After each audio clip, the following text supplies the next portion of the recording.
Puano, j'habite Paris. Je travaille au Secours catholique, à la délégation de Paris. Donc le Secours catholique est une association caritative.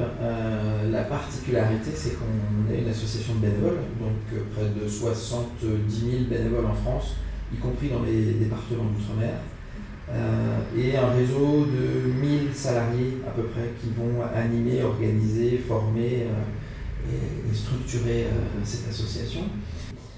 J'accompagne un réseau de solidarité. J'anime des réseaux de solidarité dans Paris, particulièrement aujourd'hui dans le 16e et le 17e arrondissement. Mon rôle, c'est d'éveiller à la solidarité, d'éveiller des personnes qui souhaitent donner du temps pour des projets de solidarité.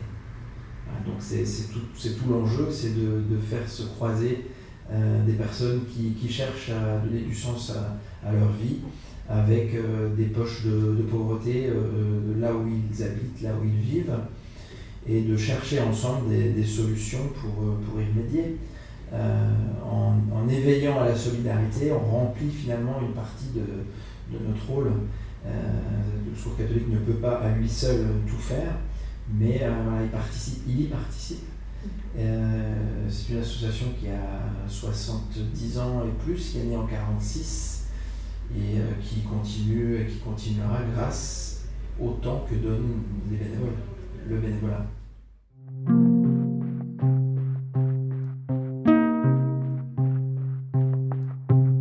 Le constat, c'est que dans le cadre de mon travail, je suis amené à accompagner ce qu'on appelle un accueil de jour, un accueil inconditionnel, où à peu près 80 personnes en situation de précarité viennent trouver une écoute, un soutien, un réconfort. On s'est aperçu très vite ces derniers mois, ces dernières semaines, d'une volonté de pouvoir mieux recharger leur téléphone portable.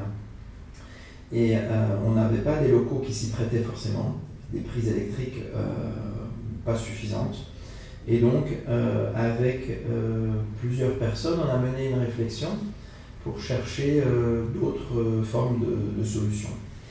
Et j'ai fait confiance à une personne qui s'appelle Gilbert et qui a trouvé le projet que nous avons testé ensemble, qui m'a semblé intéressant également de permettre un sentiment d'assimilation, de permettre que les personnes puissent s'approprier aussi l'outil. Et c'est en ça qu'on a avancé ensemble.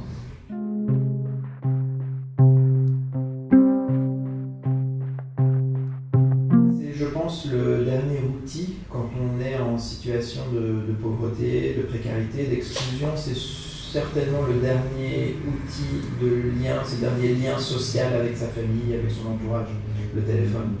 Souvent on peut penser que la personne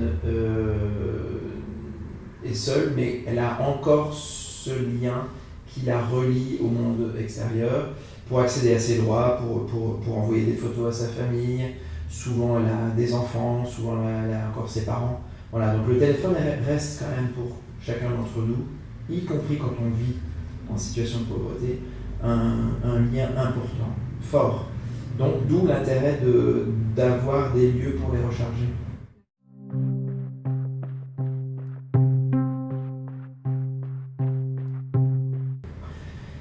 Un des premiers changements, je pense qu'on a permis de faire naître un projet à partir des besoins des personnes. Ce qu'on appelle le pouvoir d'agir, c'est-à-dire c'est pas moi tout seul qui ai pris la décision finalement, c'est de faire confiance à partir des besoins à des personnes telles que Gilbert et de l'encourager à chercher des solutions à partir des contacts qu'il pouvait avoir aussi autour de lui. Ça c'est important, je pense, c'est ce qui caractérise un peu notre pédagogie aujourd'hui.